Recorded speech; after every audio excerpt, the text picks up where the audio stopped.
Late December 1944, the Ardennes. Through freezing fog, German infantry advance. When American artillery opens fire, the soldiers follow standard combat protocol. They hit the dirt. Historically, a deep foxhole means survival. High explosive shells impacting the surrounding earth pose little threat to dug-in troops. But suddenly, the fundamental rules of ballistics shatter. Without striking the ground or the trees, incoming shells begin detonating exactly 50 feet in the air. A lethal dome of steel rains straight down into the trenches. The earth itself can no longer protect them. How did American artillery suddenly gain the ability to airburst shells with such devastating, localized precision? The answer was locked inside a highly classified technological marvel known as the variable time, or VT, proximity fuse. It was not a traditional mechanical timer, but a miniature, shock-proof radio transmitter and receiver packed tightly into the nose of a standard artillery shell. This story will investigate how this exact piece of hardware reshaped the rules of engagement, separating the persistent post-war myths of instantaneous annihilation from the gritty, combined arms reality of its true effect on the battlefield. For years, the highest levels of Allied command possessed this devastating capability, yet they absolutely forbade its use against ground targets across the European theater.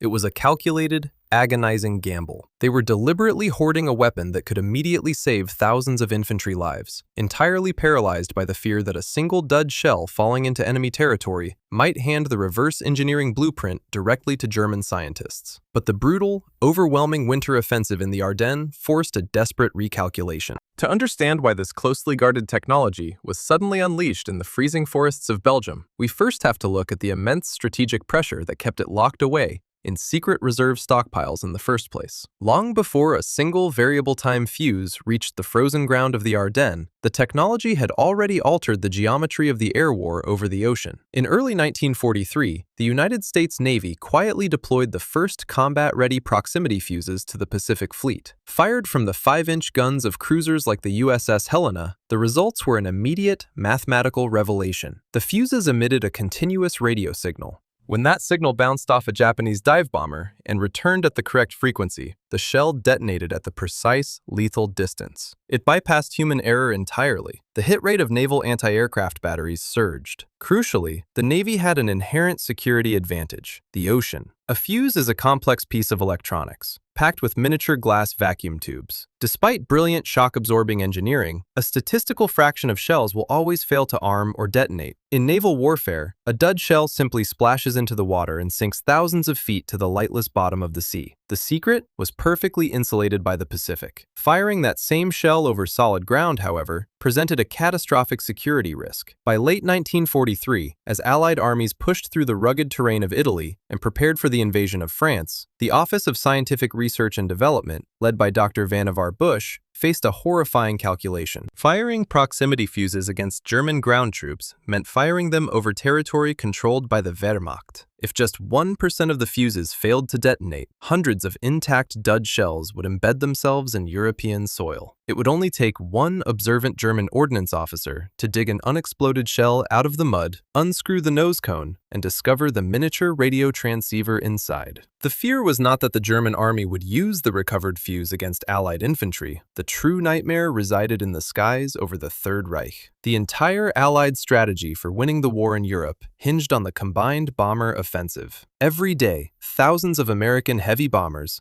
along with British Lancasters by night, flew deep into German airspace to systematically dismantle the Nazi industrial machine. The primary defense against these bomber streams was the vast network of German 88mm flak batteries. At the time, German anti-aircraft crews relied on mechanical time fuses, requiring complex calculations to guess the altitude and speed of an incoming bomber. Even so, they were taking a heavy toll. But if German scientists managed to reverse engineer an American radio fuse and manufacture it for their flak artillery, the lethality of their anti-aircraft fire would multiply exponentially. The meticulous calculations drawn up by Allied intelligence concluded that a German proximity fuse would make the strategic bombing campaign completely unsustainable. The 8th Air Force would be bled dry, Its bomber fleets effectively wiped from the sky, and the entire war in Europe could grind to a stalemate. Consequently, the combined chiefs of staff issued an absolute, uncompromising embargo. The VT Fuze was strictly forbidden from being fired against ground targets in the European theater. Period. This strategic decree created an agonizing operational paradox for frontline artillery commanders pushing across the continent. Throughout the brutal slog of the Normandy bocage and the grinding, miserable battles in the Hurtgen forest,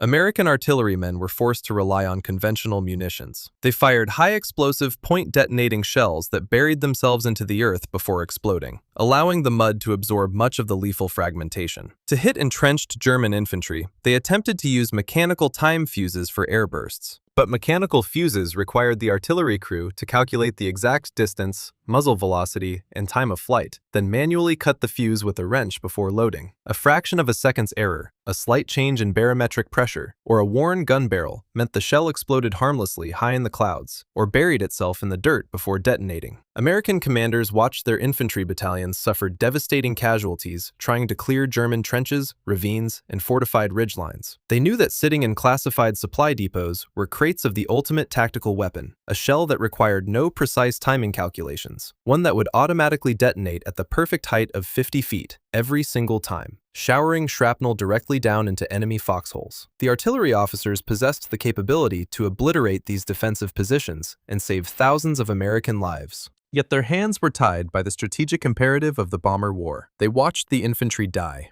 and the fuses remained locked away. This rigid restriction, enforced under the threat of severe court-martial, held firm across the entire European theater, unbroken through the summer and fall of 1944. It remained absolute, an unquestioned law of Allied strategy, right up until the freezing morning when the American front line itself ceased to exist. That morning broke on December 16, 1944. Out of the heavy winter fog of the Ardennes forest, the Wehrmacht unleashed a massive, unexpected counteroffensive. More than 200,000 German troops, spearheaded by heavy panzer divisions, smashed into a weakly defended 80-mile stretch of the American line. The shock was absolute. Within hours, communications were severed, frontline infantry regiments were surrounded, and a deep, terrifying bulge was carved into the Allied front. The tactical situation was deteriorating by the hour. At Supreme Headquarters in Versailles, General Dwight D. Eisenhower faced an ultimate crisis of command. The German objective was to drive all the way to the Belgian coast, recapture the vital port of Antwerp,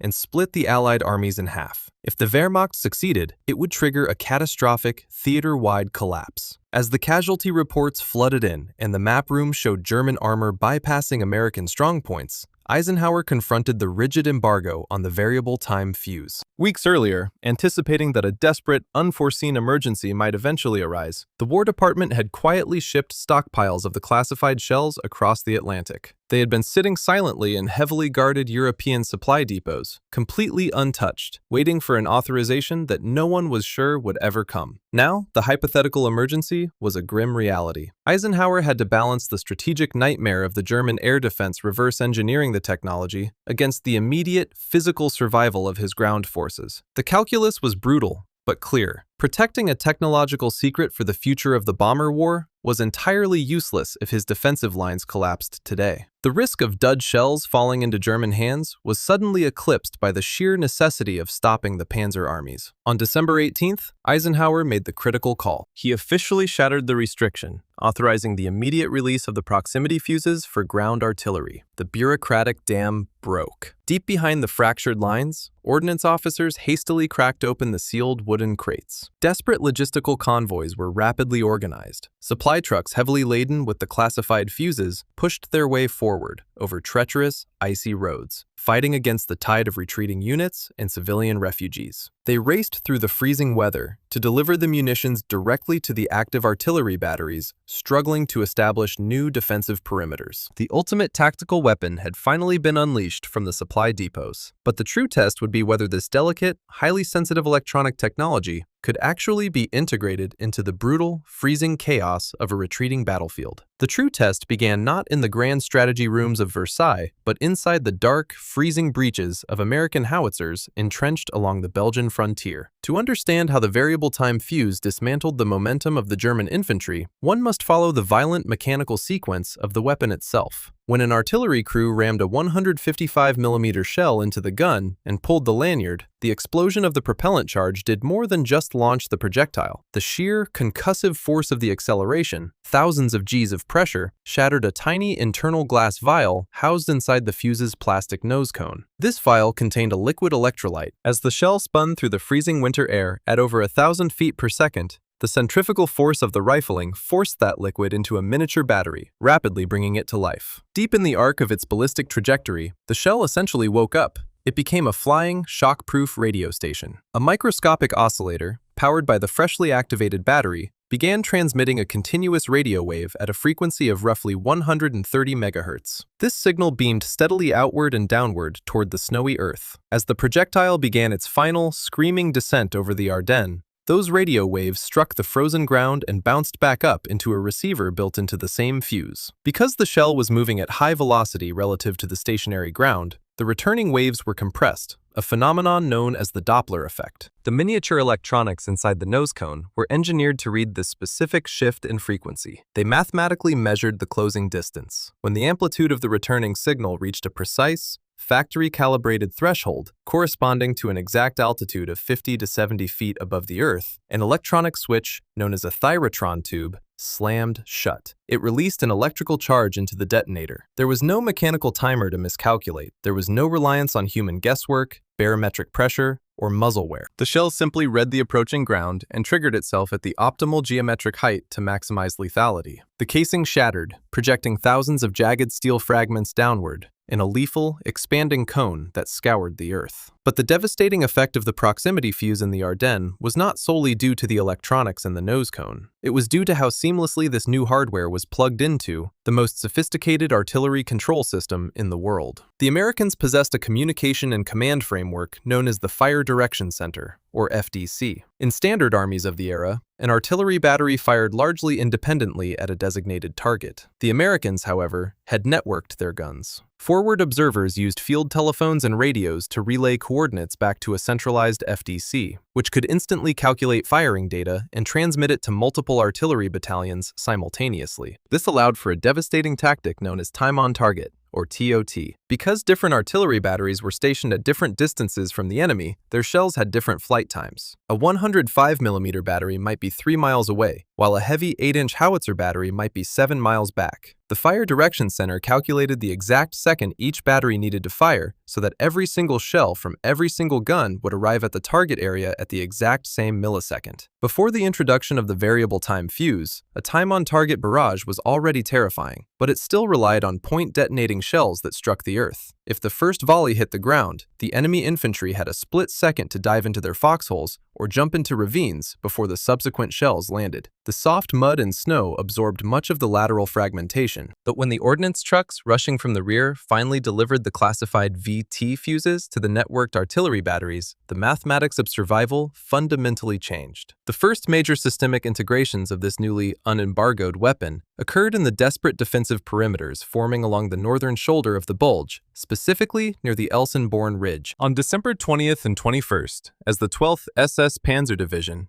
and massed formations of German Volksgrenadiers attempted to break through the American lines, they abandoned the cover of the dense woods and moved across the wide, snow-covered pastures. They advanced in heavy assault waves, a textbook infantry tactic meant to overwhelm defenders through sheer mass and momentum. From hidden observation posts, American spotters radioed the coordinates of the advancing German columns back to the fire direction centers. The order was given to load the newly arrived POSIT fuses, the military's code name for the proximity technology. Across the frozen hills, dozens of howitzers from disparate batteries elevated their barrels and fired in a staggered sequence, perfectly orchestrated by the TOT calculations. High above the advancing German infantry, the winter sky suddenly tore open. There was no warning impact. There was no initial crater. An entire artillery barrage, dozens of heavy, high-explosive shells, detonated simultaneously in midair, 50 feet above the snow. It created an inescapable, overlapping ceiling of fire and steel. Because the explosions occurred above the ground, the fragmentation did not radiate outward into the dirt. It was driven violently downward. A foxhole, traditionally a soldier's ultimate sanctuary, suddenly became a deadly funnel, trapping the men inside with no overhead protection against the descending shrapnel. Further south, around the besieged crossroads town of Bastogne,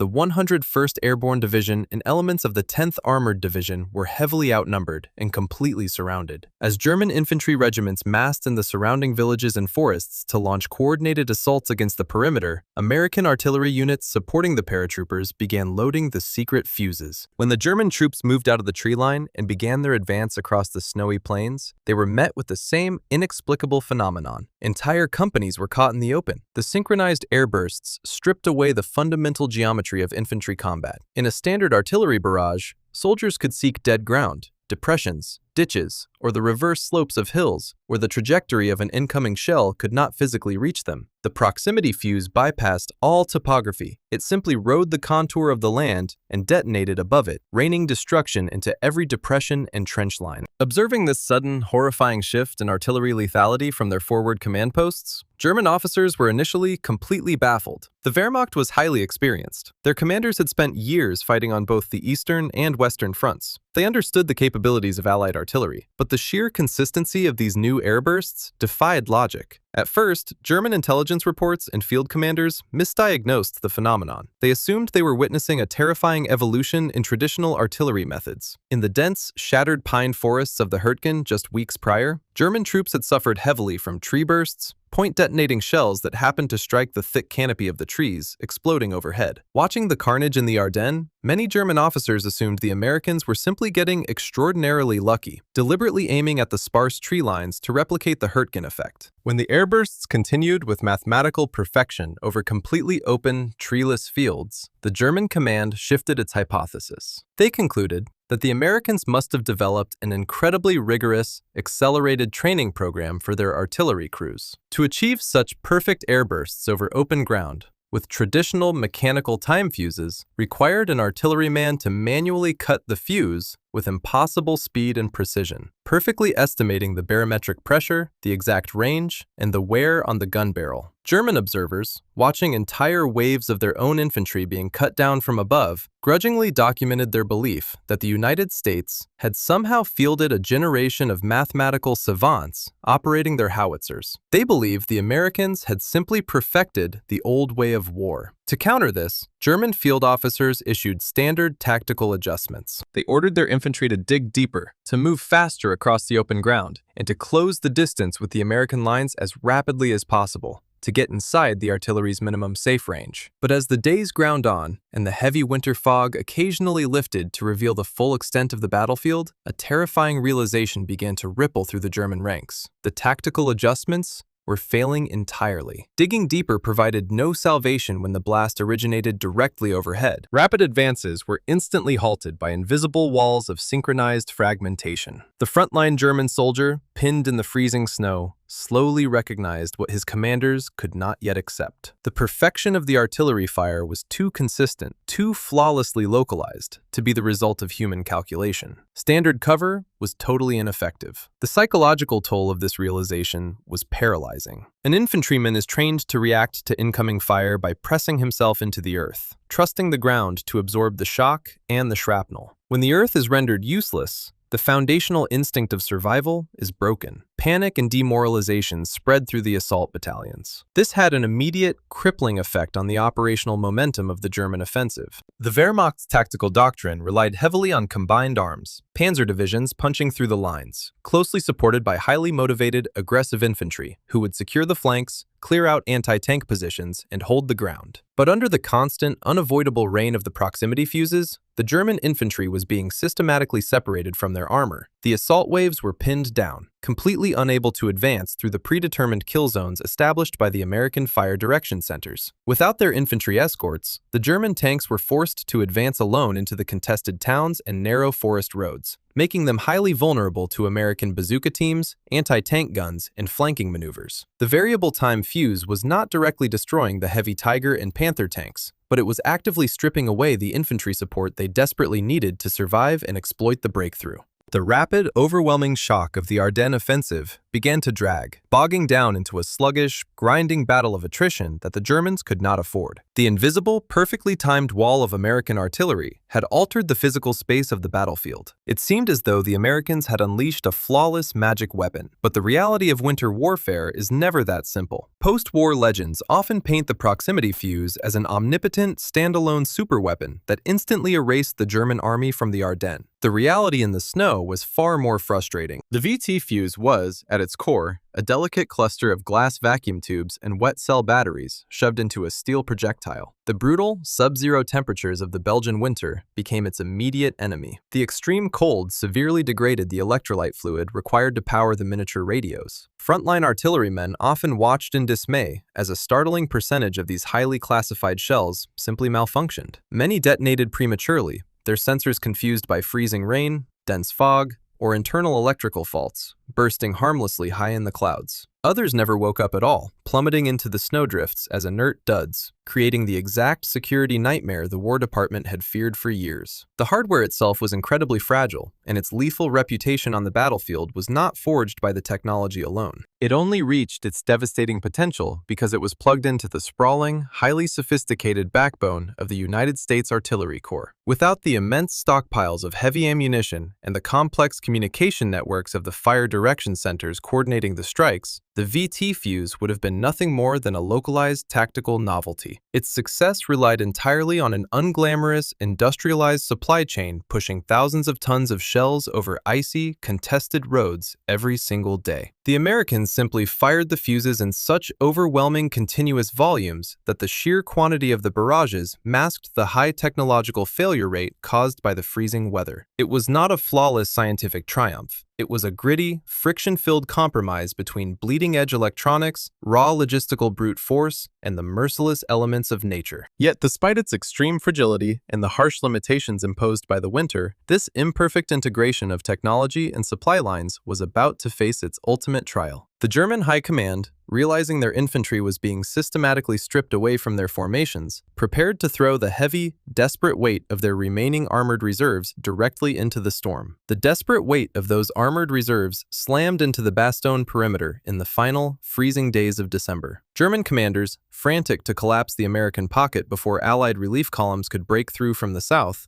launched heavy, coordinated assaults. On Christmas Day, waves of Panzer Mark IVs and Panther tanks surged out of the tree lines toward the American positions, their engines roaring over the frozen earth. True to their elite tactical doctrine, hundreds of German infantrymen advanced closely behind the armor, using the heavy steel holes for cover. Their job was vital: flush out American bazooka teams hiding in the snow, neutralize hidden anti-tank guns, and secure the ground behind the armored spearheads. But as the panzers crossed the open fields, the American fire direction centers triggered the trap. The synchronized artillery barrages arrived without a fraction of a second's warning. Suddenly, the sky directly above the advancing assault columns detonated. Hundreds of variable time fuses, reading the terrain below them, triggered their lethal payloads 50 feet in the air. A concentrated, overlapping wall of downward-driven shrapnel slammed into the snow. The airbursts physically severed the connection between the German tanks and their infantry escorts. The heavy top armor of the panzers easily deflected the descending fragmentation, but the soldiers trailing them were caught completely unprotected. Unable to find shelter in the open fields, and denied the traditional safety of depressions or trenches, the infantry formations were shattered. The supporting waves were forced to press themselves into the freezing earth, pinned down by a continuous, localized ceiling of explosions, unable to move forward a single inch. Stripped of their crucial ground support,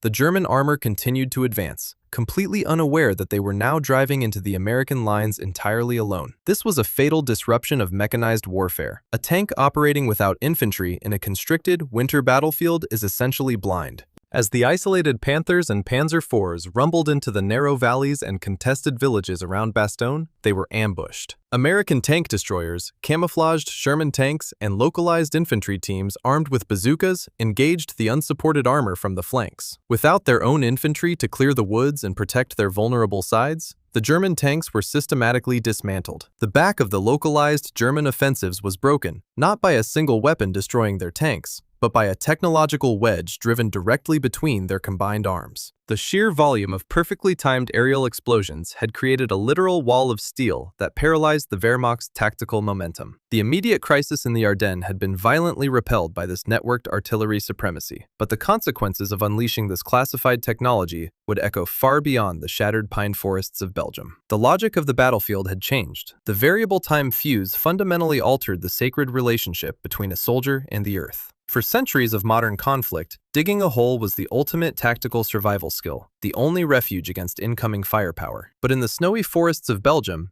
that refuge was nullified. Against a shell that could see the ground and detonate precisely above it, a deep foxhole was no longer a sanctuary, it was a grave without a roof. General George S. Patton, observing the aftermath of the battles on his Third Army front, would famously, perhaps arrogantly, write to the War Department, claiming that the new Fuze won the Battle of the Bulge. Historical perspective, however, requires a more rigorous, complex calculation. The VT Fuze was undeniably a revolutionary piece of hardware, but it was not a magical standalone device capable of single-handedly winning a major campaign. It only reached its terrifying potential because it was plugged into a pre-existing, massive, industrialized war machine. The true meaning of this episode is not the triumph of a single secret weapon. It is the seamless, relentless integration of that technology with overwhelming industrial logistics, massive ammunition stockpiles, and precise communication networks that ultimately halted the Wehrmacht. It was networked warfare. This specific technology had completed a profound journey. What had started in the open, forgiving ocean over the Pacific to counter aircraft had been weaponized in the dense, freezing forests of Europe to counter the fundamental instincts of survival on the ground. The release of the VT Fuze didn't just help win a battle, it confirmed the defining characteristic of the war's final phase. The era of the bold tactical genius was being overshadowed by the era of integrated technological and industrial supremacy. The Wehrmacht's final offensive was broken, not only by brave defenders, but by a networked artillery system that had systematically learned how to optimize the application of lethal force through science. The Earth, once the soldiers' only ally, was now another weapon in the Allied arsenal. For nearly 2 years, the Supreme Command had hoarded this fragile, mathematical marvel in absolute secrecy, terrified that a single dud shell falling into enemy hands would forever alter the strategic balance of the air war. They had relentlessly guarded the proximity fuse to protect the bomber fleets in the skies over the Third Reich, deliberately denying it to the frontline artillerymen bleeding in the mud. But when the sheer desperation of the Ardennes finally forced their hand, a technology designed to dominate the heavens was ultimately unleashed to turn the frozen earth into an inescapable trap.